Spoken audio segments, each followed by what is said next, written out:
Добар ден на сите. Ви благодарам за топлиот вечер прво, иако не сум изненадана од Штипјани.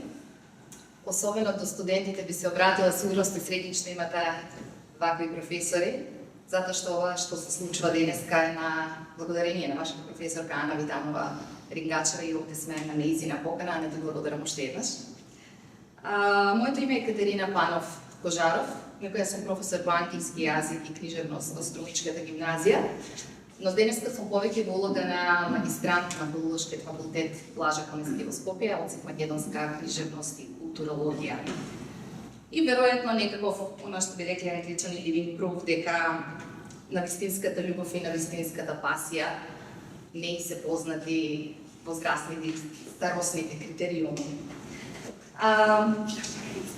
На мојата страна на теренот денес ќе биде вашиот професор, вашиот колега Игор Станојевски, професор доктор Игор Станојевски.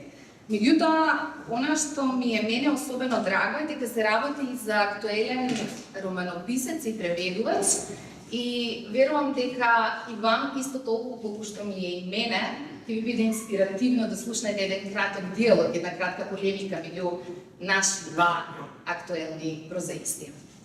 И се разбира човекот заради кој салава е полна денеска, да почнам прво со поетот, затоа што мислам дека малкумина знаат, а верувам дека тој подател ќе биде занимлив на студентите, особено, дека неговите почетоци се всушност во рамките на поезијата, во полето на поезијата.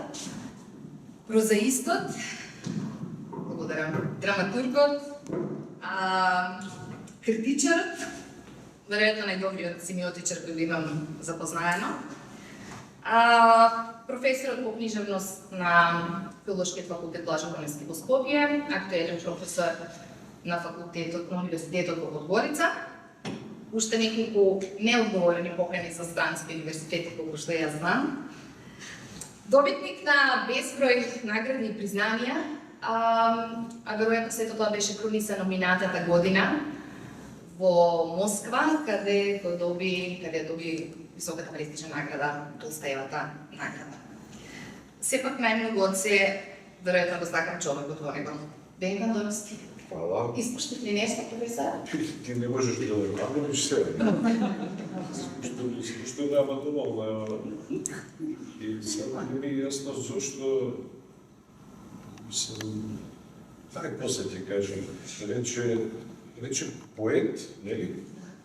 Јас почнав со поезија на 16 години, напишав љубовни песни, добив ќотек од дечкото на дојдев во која се љуби, и тоа ми беше памата книжна награда. После време те памтам. Имате прилика да се дообјасните, затоа што сосема на почеток, веројатно и на ваше изненадување. За тоа добив. Ќе почнам со неколку стихови од една книга која што за мене навистина е вистинска реликвија. Книга затоа што не можете да најдете сега и ќе нам следниот пример од Николас Дон. Да, имам само уште еден. Така. Се работи за стихозбирка која е насловена како Енигма, а е издадена во далечната 1980 година и вели вака: издава Градска конференција на книжевна младина на Скопје. Незиниот автор е 16-годишниот Бенко Андоновски. Ајде да видиме што има напишано Бенко на своји 16. Да не победечката. Се надевам не.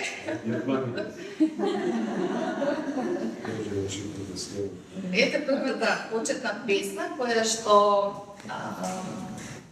е дел од циклусот насловен како со на девојката со коси очи. Се вика Недостижна. Со мермерна поплоченост полето мери без крај столетија. А за дрворедите вкрстени ветрови играат постоење на трета димензија во просторот. Те искачи овде горе на раце, од каде што почнува денот. И еве, те оставам тука сама. А потоа се оддалечувам без свртување и знам, само се залажувам дека го изгубив твоето постоење. Оди и од кај што почнува светот, od Адам и Ева, низ призма од далечни векови и шепот на изумрени гориња, и оттаму да се свртам во исток, ке те видам недостижна. Се сеќавате ли на девојките со коси очи? Дали добро се сеќавате на девојките со коси очи? Само што малку и во тој контекст би сакала да ми одговорите колку од овој век од 1980 носи коса? Вака се, прво да не се сеќаме, не можам да не се сеќаме, но сум ја опишал вака се, дори ми е ломко и криво што толку сум ја разведувам. Ние тоа го правиме поетите, и ти си поет, знаеш, а и писателите страдаат од една болест што се вика разубавување на свет и на реалноста. Па тоа и е каде стигате фактички. И знаете, оној се на кристализација, сега ќе земете гранче, и тоа се зелено или убаво гранче. Значи, девојката со коси очи си беше една за мене убава девојка, во неа се убив, макар што со љубов да секогаш е така, другите се прашуваат што најде. Не ја разбирам, ама за разлика од обичните изговорници, писателите пак сега тоа гранче што го избраве и не знаеме дали тоа ќе поздрави. Уште ќе го стават во раствор со сол да остои цела ноќ, писателска задане, и сабајника ќе станат ќе видат кристализација. Целото гранче со кристали, разубавено. Така ги создаваме сликите на љубените жени во младост, кога почнуваме со љубовна поезија. И мислам дека се држиме до таа идеализација цел живот, затоа што не постои ниту еден аргумент за една сензитивна личност, еден сеизмограф, а вистинскиот писател е сеизмограф. Не постои ниту една причина светот да му биде среќно место. Значи, мора да го разубавува светот и ние затоа и се занимаваме со разубавување на светот и затоа и она фраза гледаме во иднината, па сакаме да стане подобро, па сакаме човештвото да стане подобро, нашата природа. Се разубавува, тоа е убаво, а прашањето колку имам од тој век, кој јас мислам дека сега имам 5 мина таков, најмалку. Значи, наместо тоа да се губи со текот на годините, јас да станам сериозен човек. Па да се види понудите од амбасадор и да стана нешто, како да кажем, конечно во животот, нели, според параметрите на сериозните луѓе, да стана нешто сериозно. Јас си останам таскам, си пишувам и понатаму и разубавувам луѓето. Светот, и така си живеам во некоја опијатна вертивна дименција на книжевноста. И да ви кажам уште еднаш, да се ведам исто, не желам поопшто. Затоа што се друго е рутина.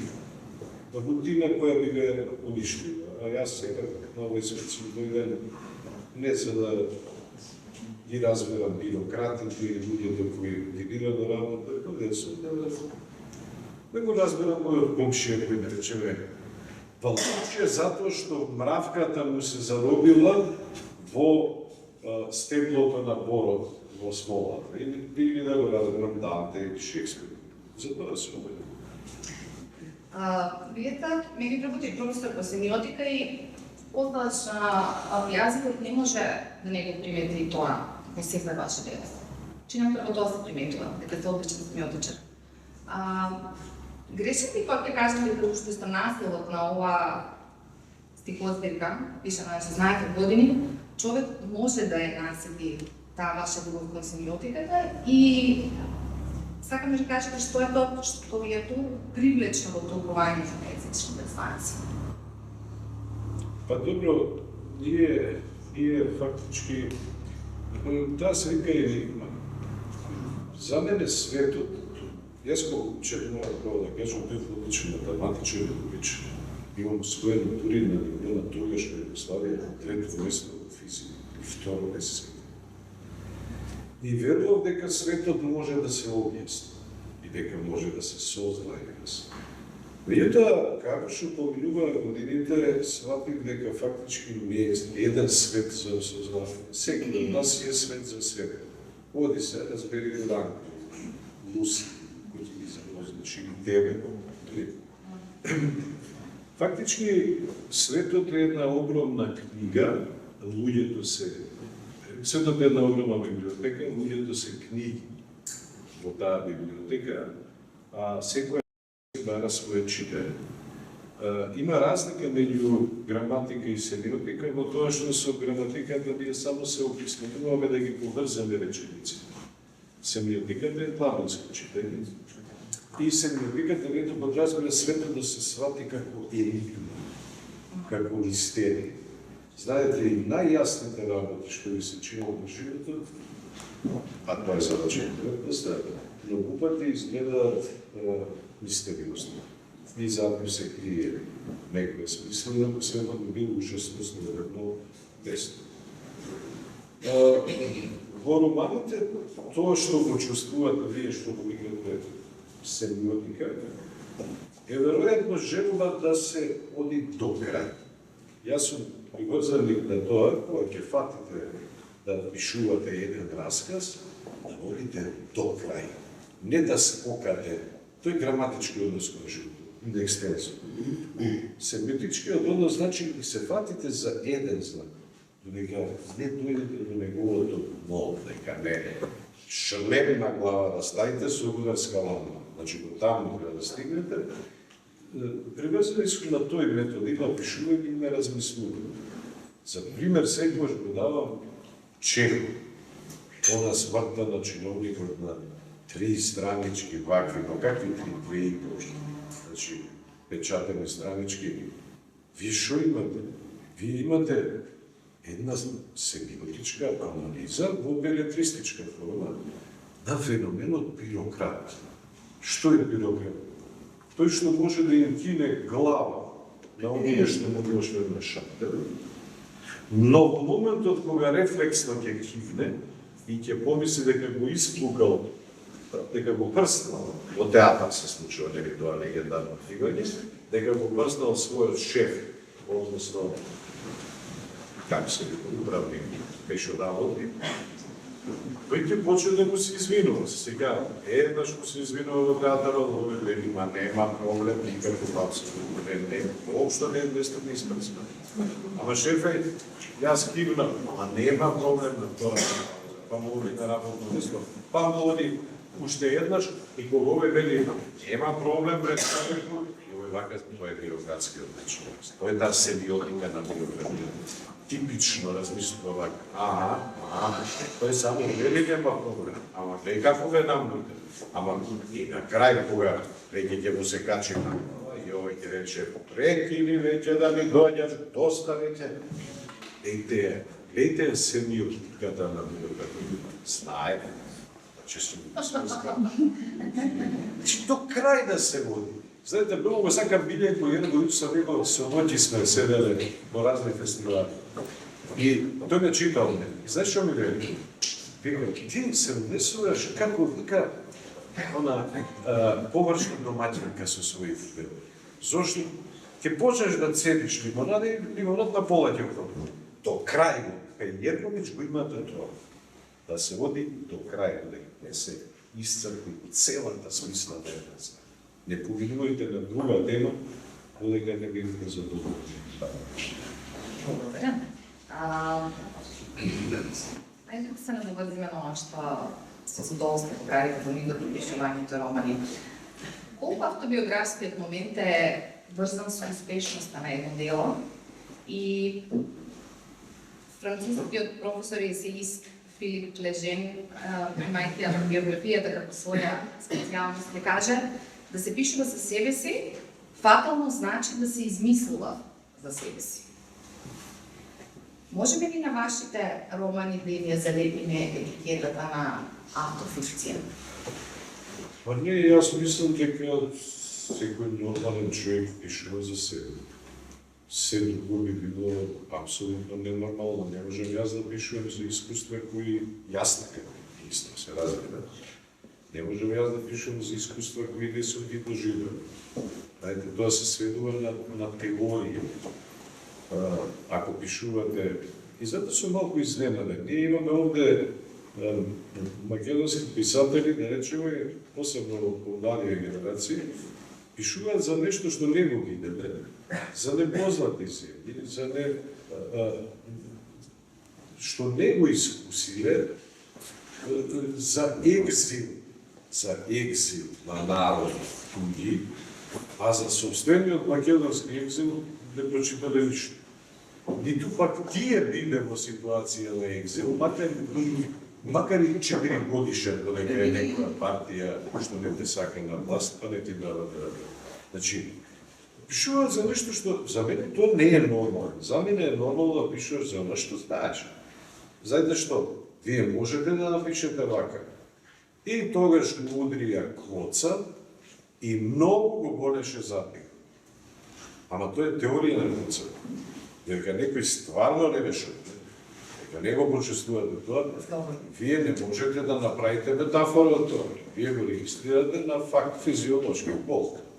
И тоа во крстот или не знам кога. Идејата е како уметник да кажеме дека клоцата завршува во затникот, ама болката почнува во срцето и во понишувањето. Вика нешто друго. И затоа мислам дека секоја книжевност е автобиографска, се во која смисла. Дури кога пишувате за некои историски личности кои не ги познавате, многу е добро да се препознаете себе си и во нив да вградите делови од себе. Например, со Антонио Митричевски правевме една сценарија која за жал заврши во бункер. Поради неразчистените односи дали цар Самуил е помирен или македонец, ни го ставија во бункер филмот. Ние го завршивме, јас го направив цар Самуил главен лик. Меѓутоа, знаете што? Јас на некој начин се вградив и себе си. Значи, мене не ме интересираше цар Самуил, мене ме интересираше цар Самуил како не на војно поле, не во политички односи, ме интересираше во дневната соба. Каков е со своите деца, каков е во однос на љубовта, каков е... Значи, ништо немаше политичко во тој филм, но заврши како што заврши. Идејата ми е, значи, вие сте автобиографичен и кога пишувате за друг, вие не можете да измерите од себе. А не знаете, сега таму јас му направив една љубовница на цар Самуил. Покрај жената му дадов и љубовници. Тоа прво не е точно. Нема такав историски каталог. Може би е точно, но историјата тоа не го верификува. Историјата не се занимава со љубовници, се занимава со победи и поrazi.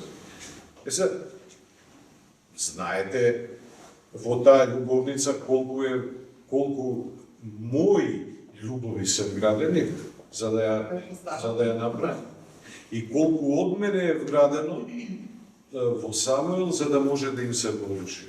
Така што не може да се е автобиографија во суштина, јас сум застапник на таа. Литературата не математика, се можеме да зборуваме за некаков процент, каде завршува автобиографијата, каде почнува фикцијата? Многу е тешко да се каже каде почнува фикцијата, затоа што прво, оно што јас го сметам за представа за себе, многу е проблематично. Знаете, може би јас се подложувам на тој процес на кристализација и разумување. И сега затоа сте вие тука да ми кажете, не се занесува, не се така. И тоа е многу добро, тоа се вистински други. Мислам, така што, јас не гледам, фикција е се, дури автоимагологијата е фикција. Сликата што ја правите за себе. А многу пати е фикција и сликата што други ја прават за вас. Ја прават од интерес. Прават од милиарди од вас очекуваат нешто. Така што, најсигурно вие да се држите за себе, да пишувате за... Јас можам така да вештица која пишувам, велат Андре Бенџамин си ти падајас. Ама не си живеел во Швесови. Не си бил другар со... не знам, кој беше. Со телескопи. Значи, Не, меѓутоа, јас имам пријател кој е астроном, кој ме научил, и тој е во книгата. Значи, сега да кажем, не можете да бидете се заведе автор или уметност. Јас имам уште едни-две прашања, па вториот блок ќе го препуштам на Игор. Па ќе оставиме после публиката студентите, учениците да прашаат нешто, ако сакаат, верувам дека ги сакаат. Почнувајќи од Азбука за непослушните, кој е првиот роман на Венка Антоновски, завршувајќи со Папкот на светлината, манастирските порти се неизоставен дел од целата страница. Ценејќи од моето досегашно искуство, сметам дека не постои човек кој нема да не разочара еден ден заради едни или заради други околности или нешто. Го делите истото мислење со мене и дали сака или не, на крајот Бог му станува како некаква ултимативна утеха. Не, па, значи вака. Прво да разчистиме, мене не праведно, ама така, некаде, ми стават во православни. Затоа што имало манастири и деското се случувало во манастири. И стават во промискуитет на литература, оние што десното основат во јавно битие. Значи, нема врска. И второ, јас ниту сум се замолашил, имам пријатели, свештеници, јас сум верник во една, во инаква смисла, ја не сум само верник во, како да ви кажам, Господ Исус Христос, ќе одиме на молитва, а шо ќе излеземе од црквата, ќе фатиме да се расправаме за паркинг место. Тоа некако не ми е присушно. За мене Бог е фактички метафоричниот пол на светот. Ако, значи, во планско читање го изложува само божеството. Ако вие го гледате сега светот на ниво на ова реалистична перцепција, на стварност, немате многу елементи за среќа.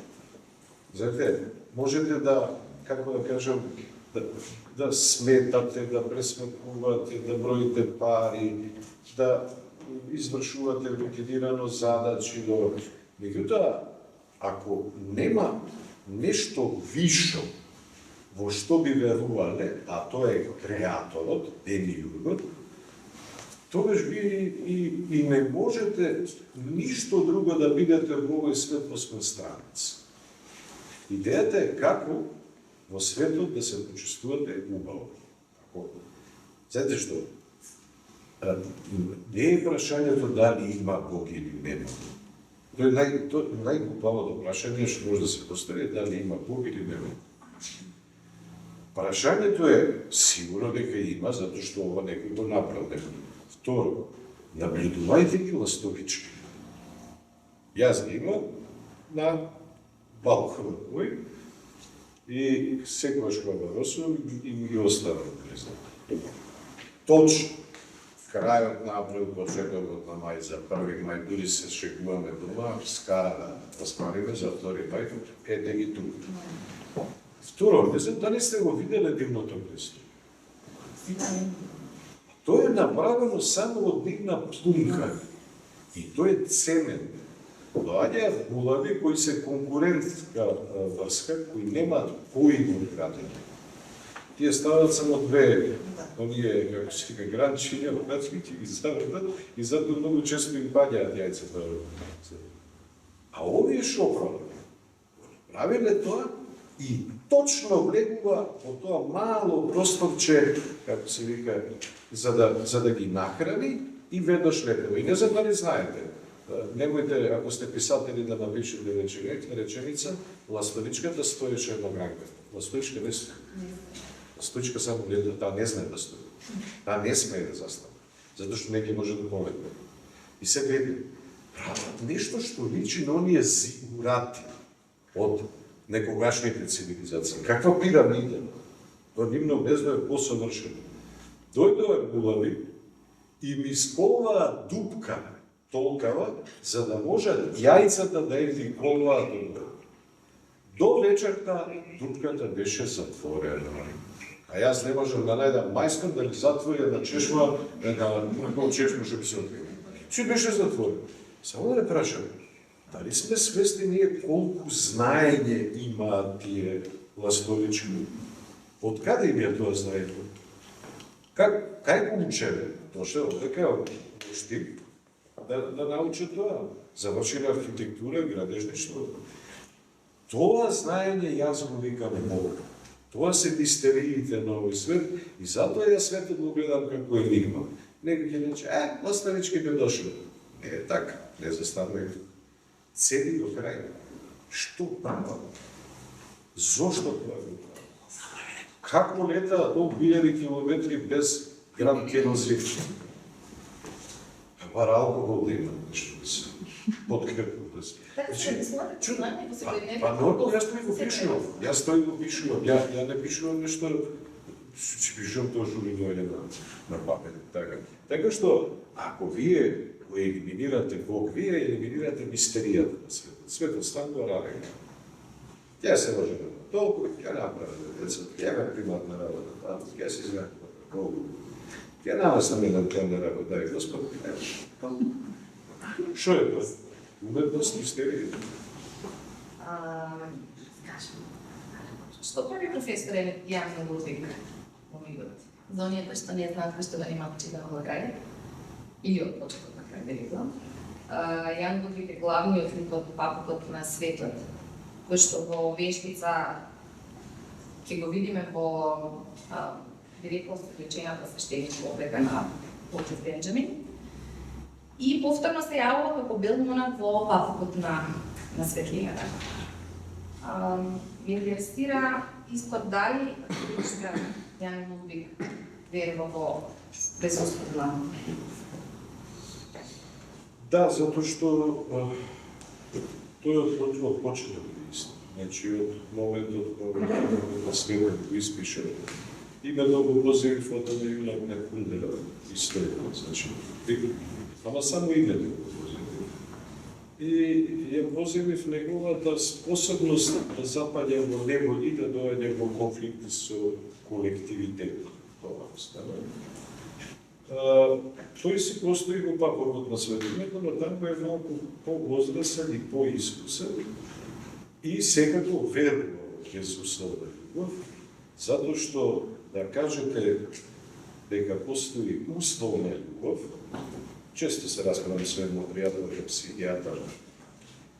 Во Белград да ми тврди дека љубовта е исклучиво условна работа и дека јас фантазирам и дека сум во огледална детска фаза, уште не сум пораснал, што верувам дека има безусловна љубов. Јас не се согласувам со неа, затоа што ако љубовта подразбира услов, тоа веќе подразбира национализација на љубовта. Кај што имате национализација, имате трговија, кај што имате трговија, имате пари. Значи, ако некого сака, не можам да му поставам никаков услов, да го сакам онако како што е. Можам да му дадам слобода, да не прави нешто што го штети или да не. Меѓутоа, да го менувам, да го моделирам како пластелин, да го поставам во услови, такво нешто не. Оставено е на слободен избор себе. Дури и кого ќе сакате, дали ќе го А сакате. вие не доживувате разочаровано? Од што? Па од село. Јас навистина се разочарам од многу луѓе. Не, Се вака. повеќе и повеќе. Вака, јас имав еден период и затоа го напишам папокот на светлината, тој фактички напишам само за една причина. Јас сватив дека повеќето луѓе околу мене, на кои сум дарувал безусловна љубов, фактички цело време давале условно. И јас сум морал да задоволувам нивни интереси и така. Но, ако повеќето луѓе околу мене сепак се такви, ја гледам со што ја би се разочарал, јас имам своја мисија. Мене ми е доволно јас да ги имам мисија. Не знам дали ме разбирате, ама целосно ми е тоа доволно. Не ми треба, затоа што ако јас почнам да поставувам услови, јас се наоѓам во кожата на еден трговец кој што на емоциите им дава цена. Това е проституција. Не сакам со тоа да се завикам. Мислам, безмислено е. кој ќе застанете над некоја гледка, убава, еве сега кога одеме на видов на штип, вие безусловно го сакате. Не можете да кажете, она дрво ми пречи, тргне. Безмислено, не го сакате, те го сакате колку нема. Така што разочарувањата си доаѓа. Едно време дури мислам дека единствената безусловна љубов е од книжевност, но не е така. Имаме деца, имаме се ангели, имам. Понекогаш на некој непријател му ја давате безусловно. Сега скоро имаме таков случај. И прави се името лице, затоа што не се прираска. Да, човек ми цело време ми правеше зло, се најдам во една девоја и ја му помогнав и тој беше како нокдаун, не може да свати зашто, затоа што ме уставно много. Па дури помисли дека за тоа се крие нешто. За љубовта не може ништо да се крие, сме прави. А него неам намера. Таа е друга и долга тема, да не ја почнуваме. Професора, колегата, остава ваше. Сега вака нешто што може да биде корисно како информација за нашите студенти и за потенцијалните студенти кои се овде. Ме интересираше кога се случи тој момент на прекршување или период кога вие одлучивте да напишете роман. И која возраст, дали може тоа некако да се одреди која возраст би била добра, кога книжевникот е доволно зрел за да напише роман? Па добро, јас мислам дека разлога за непослушните е некоја. Меѓутоа, не знам која би го више. 90. Веројатно. Меѓутоа, знам дека за него јас имам подготовки преку раскази. Се пишувам раскази и многу интересно што првата книга раскази, веќе тешко и да се најде во библиотеки. Сега квартот на лиричарите, не се пишува со огромна желба, се сеќавам, кога видам Славе. Тоа е она, ќе видите. Повреден млад човек, кој што се разликува од останатите, тоа е јавно велики. Има чудни идеи, не ги прифаќаат баш најдобро. Сега ќе видите. Излезе книгата. Повеќе внимание привлекуваат оние две муви во шпагетите на шпагети вестерн на Серджо Леоне, што јас сум правил. Немаше никакво поднек да падат. Меѓутоа, професорот Илдар Другац напиша една критика која и до ден денес е помна, во која тој кажа дека станува збор за автор кој одлично имитира добри писатели. Сега вие не знаете дали е тоа добро, бива им напред, не знаете што имитира добри писатели. Тоа мене ми дојде некако како кец на песен, затоа што тогаш решив, оти веќе имаше многу писатели. Јас таму сакам да личам на Кавка и на Едгар Алан По, по секоја цена. И јас бах се, добро, знаеш да пишеш. Кавка, знаеш да пишеш. Марник, знаеш да пишеш. Борхес, Листова, враѓаме сите што пишуваме. Тоа е периодна акумулација на стилови. Ама дали знаеш да пишуваш како ти, како веќе? Тогаш ги напиша прески и прески. Јас за прв роман си ги сметам прески и прески. Значи, одговорот и така е пишувано после јазбука. Одговорот на твоето прашање Тоа е на возраст од околу 30. 31 години, да. Кога човек, роман се пишува кога човек веќе ќе си го постави прашањето, знам ли да пишувам како јас. Тоа е единствениот вопрос. Дури и искуството не е пресудено. Еден ден од животот на млад човек може да биде поважно како тема од царевна. Една негова трагедија. Не знам, паднал на испит, и избркали по час, или него примере да иде фудбал со другарите, што тоа е помалку трагично. Значи, не се години во прашање. Моментот кога се прашуваш, знам да пишувам како сите други, ама дали знам да пишувам. Тоа е. Ама после рековте дека сте сакале да станете славен, па после успеате. Да. Како станав славен? Да сум не собе раскажа. Не сум сигурна дека не се добра. Да. Знаете како станав славен. Не знам, не знам. Скачате. Најкратко да ви кажам, изнесе френски и грозбиски, јас пак мислам дека Македонија ќе падне во несвест тоа што сум го напишал, како да нема да работи. И поминував секој ден из таа книжарница на македонска книга и прашував, непознат бил, и прашував оние теткици што продаваат таму. Денес викам, колку книги продававте од Венко Андоновски? Од кога? Нема продаваат, не знаеме која таа книга оваа. Така 10 дена и јас на крајот решив да си купам јас 50. Ево си напишав чек, отидов таму, таа жената ме гледа и вика, ма 50, ви ставта да купувате? Да, не знаеш дека јас сам си.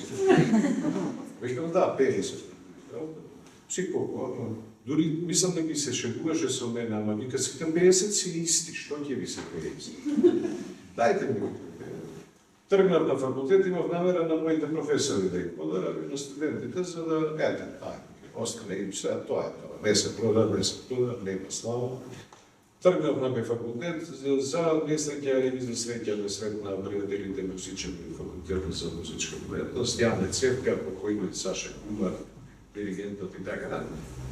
Крај се тргнал, дека на факултет немав книги, без пари никој не ме купува, дај ни дам, не ми дав 50. Се вратив шетнаш. Тетки ми се скрепили.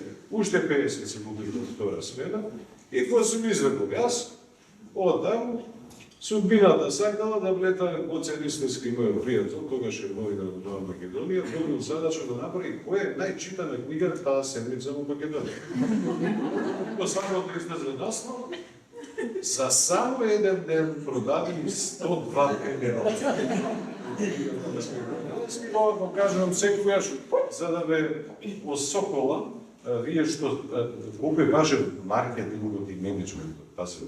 Ова е шега, ама јас не сакајќи си направив. Знаете после што се случи? За еден месец, откако беше објавено, дека само во еден ден се продаде 102. Значи само 20. Значи, да се гледате, за еден месец однета цели. Да не заборавате да си ги купувате книгите. Однета, така станав јас нешто. Инаку немаше. Ето.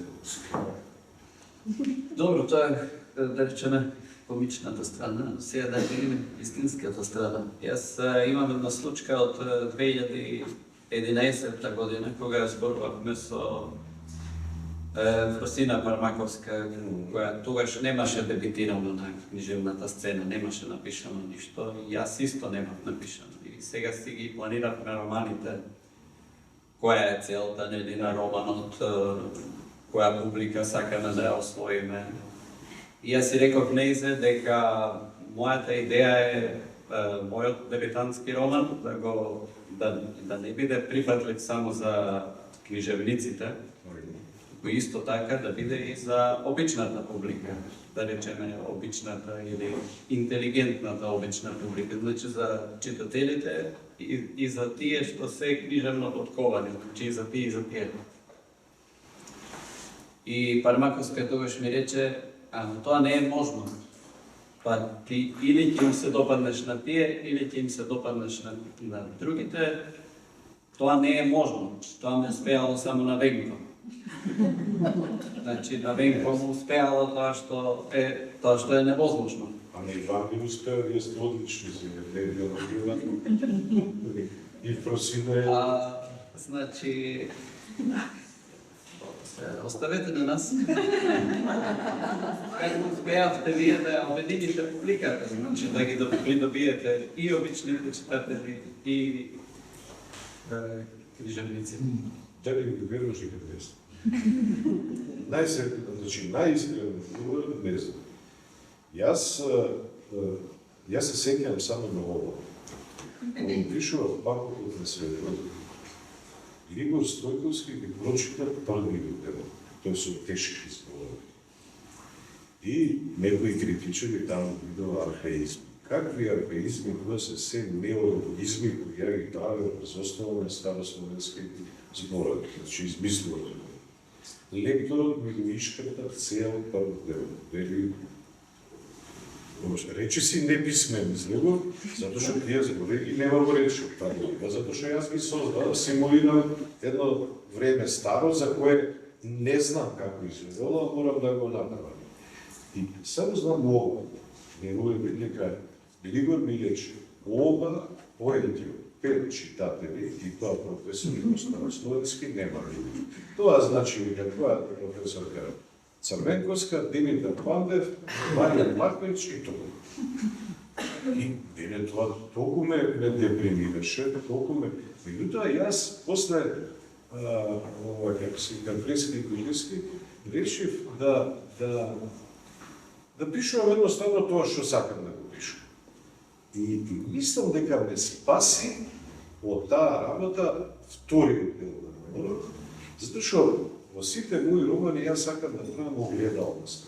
Секогаш има две приказни кои се огледуваат една на друга. Тоа е обедален принцип, луѓето го сакаат без разлика, дали се интелектуалци и работникот стои пред огледало и ја чувствува магијата на огледалото, и академикот стои и ја чувствува.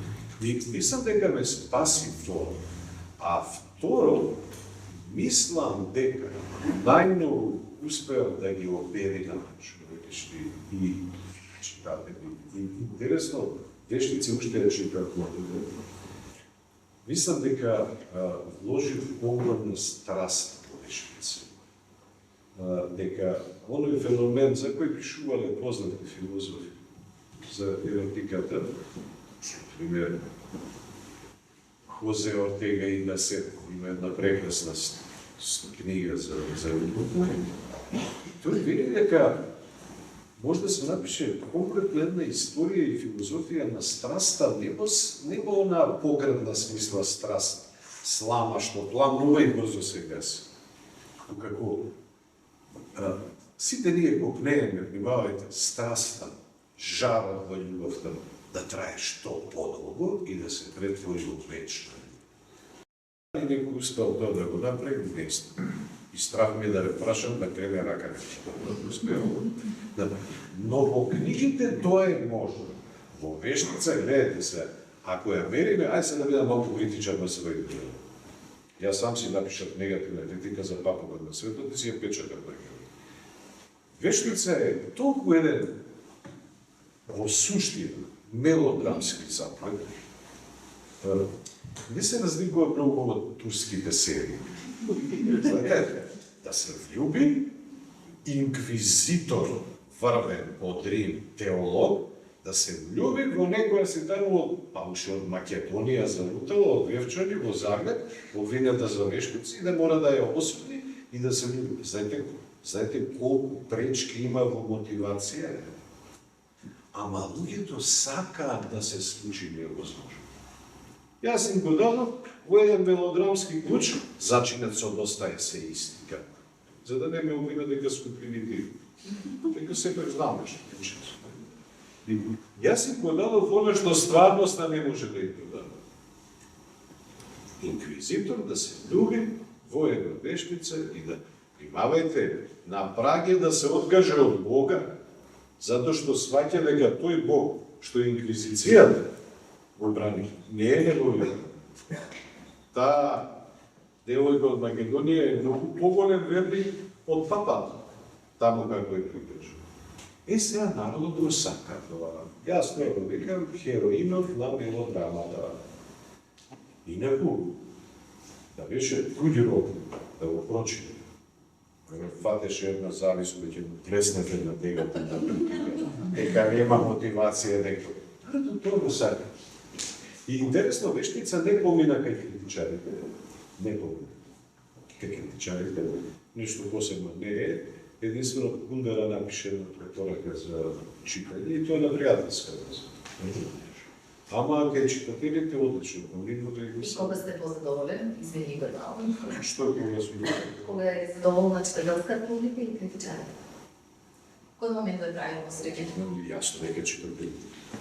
Затоа што критичарите, дел од критичарите, и јас сум критичар, знаете што, дел од критичарите, кои ќе ви дојдат на промоции, кои ќе ги поканат да рекламираат книга, прво се да се бъдат непристојни. Тие доаѓаат за да покажат дека знаат фусноти, знаат теоретичари, знаат како да таа промоција се одвила да покажат колку се тие учени. Треба авторот да биде главна личност. Тоа е прво. А второ, многу често критичарите судат по вкус. Знаете, јас се обидувам И визуализмот доаѓа мислам дека не колку и да е учен критичарот, многу често суди по вкус, што е погубно. Сега знаете што, јас не сакам овие, како се католски подреби, лигни. Не ги сакам лигни. Меѓутоа, тоа не го негира фактот дека ако сум член на живи комисија на тоа гастрономија, не го негира фактот дека има добро сготвени и лошо сготвени.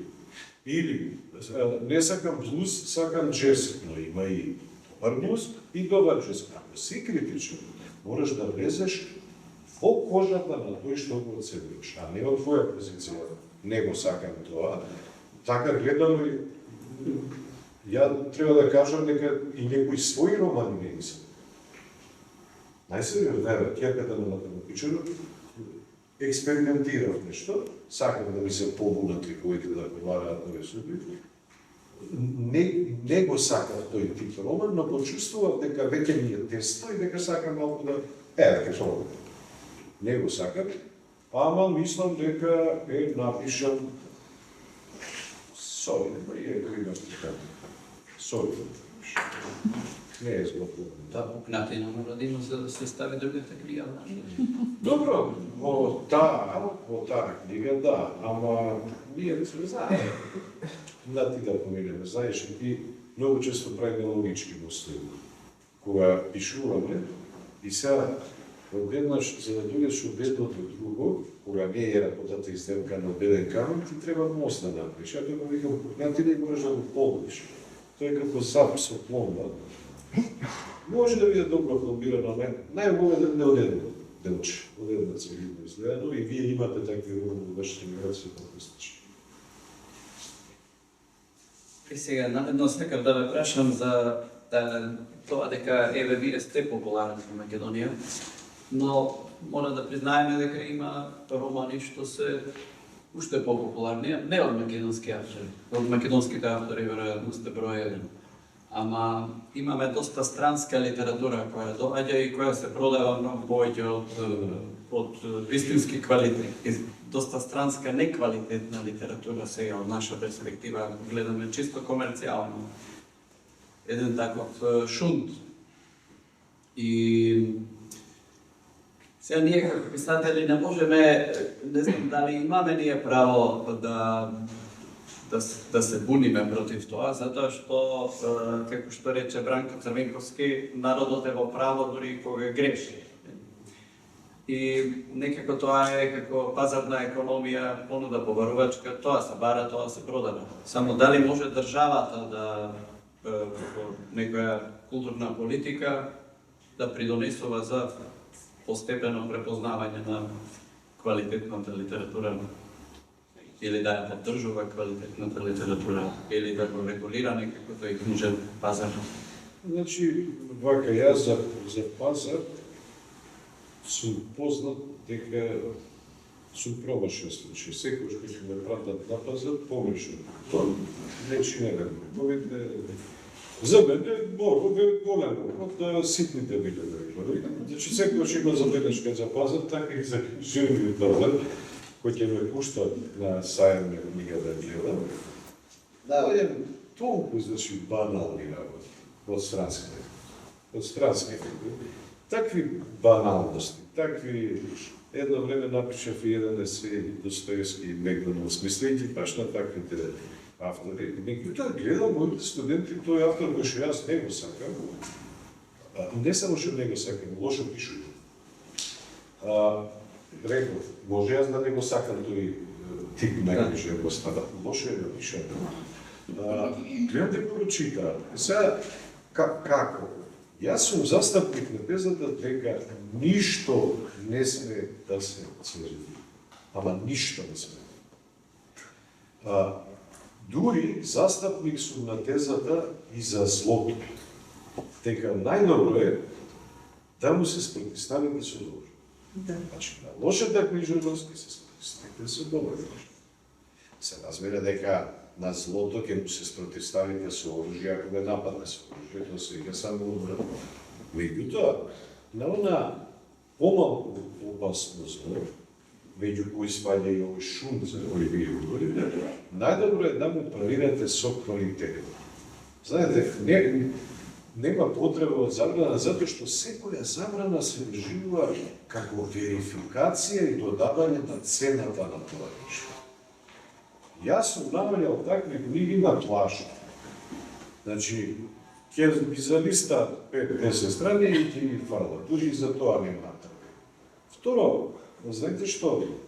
Има так некои слои на луѓе кои не може да читаат литература со вредност, а имаат потреба да читаат. Ама го читаат. Не сум јас против. Единствено само да не станува збор за губење на војни, на убиства, на злосторства, А ако чекате држава да ги селектира паметни книги од овие кои нема вредност, ќе се да чекаат. Тие не може да паметните луѓе да ги селектираат од неповредните, а камоли книги. Тоа нема шанса. Во лектира уште не е влезен Драган Михајловски, класик на македонската книжевност. Вие знаете кој ќе влезе? После Европска унија. Сакам да кажам, нормална држава треба да се дел од лектира и тоа да не стои најмлади тенденции, најмлади автори, тоа така го става туку, актуелна книжевност. Тие луѓе сега пишуваат, за ова време пишуваат. Така што, мислам дека јас тука при се служава да не може тоа да го прави, само читателот може да се одрече и да шренушче. И тој го прави. По авиони су наоѓани, по плажи су наоѓани, фрljani. И многу берат. Оти, имавајте. За мене показател за добра книга е барем на едно место некој да подцркнеш. Барем на едно место, има да се подцркнеш. Ти не друго да ти разкажувам, приказки, што ги знаеш и сам. Сега ова за селекцијата на... Рековте, државата не може луѓето да ги селектира. Сега тоа би се побрзува со една ваша колумна за таа негативна селекција и за диктатурата на просекот. И јас сакам да го споменам тоа дека вие не сте само познат писател, туку сте еден од најпопуларните колумнисти во... Дури може би број еден по пишување колумни кои засегаат некои општествени прашања, проблеми, затоа што поголемиот дел од колумнистите пишуваат на чисто политички теми. А вие сте еден од ретките што третира такви некои општи теми, образовни теми. Посебно таа колумната за... Мислам, имате многу колумни кои се цитираат, се преземаат по портали. Посебно таа, да речеме, за диктатурата на просекот или за... Има толку добро погодени мисли таму, што речиси секој од нас се пронаоѓа во некои делови, мислам, пронаоѓа прецизно погодени моменти. Јас дори овде си извадив цитат некој што го најдов во таа колумна, но не успеав целата да ја најдам, туку успеав да најдам само извадоци што ги презема на разни портали. Еве, само кратко, само нема во целото да го читам. Негативна селекција е кога намерно начело се избира послабиот, за да не оди напред по добриот, затоа што тогаш сите ќе мора да одат напред, за да не мора да се оди надвор, за да не мора да се работи. Тоа е цената на мазаливоста, комоцијата и диктатурата на просвета. И мислам дека листата колумна беше само во тие извадоци, него најдов, мене многу ми се допаѓаше тоа, дека ако сакаш да победиш, мораш тоа да го направиш со нокаут, противно жирито ќе одлучи да изгубиш на поен. Сега, што значат, сакав или за оваа негативна селекција, или општо за пишувањето колумни, колку ви значи тоа, што така да кажам. Мене колумните, па јас ги пишувам, ако не се лажам, во континуитет од 24-та година, тоа е веќе 30 нешто години. Со мали паузи, многу мали паузи, така што јас можам да кажам дека и во новинарството сум бев присутен до пред една година, тогаш прекинав заради романа, пред година нешто. Во крвта ми е влезено колумна да напишам, затоа што мислам дека интелектуалецот не треба еднаш на 10 години да се јавува со книга во која одеднаш ќе ви каже 10 години кај беше. Тој треба секој ден да каже. Тој треба секој. Јас предпочитам лекторски модел на интелектуалец и за мене интелектуалец не е оној што е специјалист во својата област. Должен да е одличен специјалист. И тоа ако не се изразува за сликата на целината, ако не реагира на општествените неправди, а посебно на злосто кој кај нас е омилено кој, а тоа е убивање на умните и паметните. Не реагира на тоа, не е интелектуалец. Моите сите колумни се напишани во одбрана на знаењето, на работливите и на честите. Знаете, најстрашно е едно општество да се претвори во општество кој исмева оние кои вредат, а ги возвеличува оние што се заисмева. Ние допревме тоа дно, и тоа не е поврзано ни со политичка програма, ни со Маркс, ни со Енгелс, ни со Троцки, ни со Црвенковски, ни со Којсар Мицкоски. Тоа е поврзано со образованието. Додека образованието не ги влезе да работите во своите раце, нема да има напредок во виједна држава, а образованието ви е како шум, кој ќе изгуби, за да ја подладите, треба време. Сега денес да почнем да правиме паметни деца со однос кон труд, да знаат да работат, да ценат да работат, да се вредни. Знаете која ќе дојде? Ево ние децата, кои ќе се вработат за 20 години, тогаш тие ќе почнат да образуваат. Така што моите колумни беа постојано да не се играме, меѓутоа за жал, работите се сведуваат пак на тоа дека колумната е еден кафилериски простор кај што може да се најдеш. И од време на време и храна ќе ти фрлат, понекогаш знаете да ја платам колумна, како интелектуалец. И лај се, тамо ограничено, тоа сега ме подсети. Може би имам толку читатели на романи заради колумна. Јас мислам така. Да, знаеш зашто? Затоа што имаше еден многу симпатичен момент, многу ми жал што не го снимам. На еден сарем на книга доаѓа еден постар човек и ми вели: "Вие сте, што не ми рече? Вот се долчев јас и вас рама, се борам за Атланта, за ова, и бара да ми подпишам пафокот на светот. А пафокот на светот првата реченица гласи вака: ние сме душа и тело. Не, душа, тело и дух. И се тој бара, подпишете, подпишете. Се врати за 20 дни. И ја треска према. Па не се ова колумните. Кај се колумните? Оти го купи ова, ние сме душа, тело, о, Господи, ти што се не знам што. И ја врати книгата, ќе вика, може ли да ја замена? Викам, а може ли вака да направим? Јас ќе ви подарам книга колумник, а ова ви е подарете ја на него. Кому да ја дам ја колумните твои лица? Колумните го подарам. И сега, може би неговите деца Може, и покажа интерес и за... Оти, внимавајте, и продадена книга со тоа, со тие играчки со бестселери. Често знаем да ми кажат, вие сте бестселер. Тоа ич не ми е драго. Продадена книга не значи прочитана. Да се разбере. Тоа може да е фрлито да стакше, да се страници и така. Ама, можно е полудито да се направи поживо. Вие немате тоа друштвени мрежи, таму не сте, Инстаграм, TikTok, не водите тоа, Facebook. Не сакам, не затоа што го презирам. Тоа дека си го прават, немам време. А знаете што сум? Јас сум зависник. Ако тоа направам, нема да ме симне.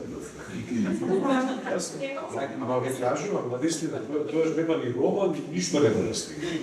Јас на малиот мој Григорije 6 години му купив една игричка, но тие игри се сега направени дјаволска работа. Постварни се од реалноста. Вози Формула 1 заедно со овие сегашни Верстапен, како се вика тие таваци. И ја го карам, тоа беше негде околу 11 сати. Излегуве од своја века, доста 2 сата играш. Тој излезе, јас седнам во 11. Го излегувам. Попладно. Така што, поладно да не се чуем како се бива. Игра со помалите, тоа е многу често дискусија за тоа и мислам дека помачно придат на тоа. Довење дека има барем потенцијално. Ако ми го администрира друг некој. Сакам да кажам дека затоа што ги немате тие друштвени мрежи и не можете да бидете во текст од тоа колку се споделуваат вашите колумни, цитати. Драго ми е така, стварно ми е. Така, и вака убаво и на крајов, мислам дека убаво заокружуваме со тоа што кажете за важноста на образованието. Без тоа нема ништо.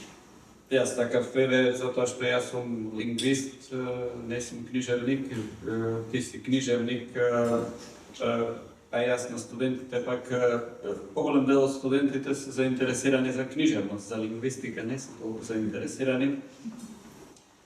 Ама јас ги убедувам дека и со книжевност не можеш да се занимаваш ако не го знаеш добро јазик. Па сакам ти да им потврдиш да слушнат ја.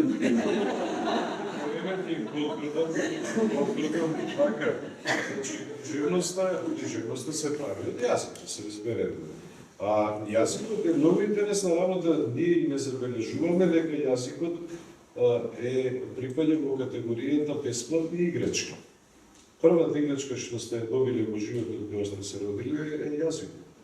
Кога сте заплакале, кога сте дошли на овој свет, сте почнали да плачете со гласот и устата научила да изговара.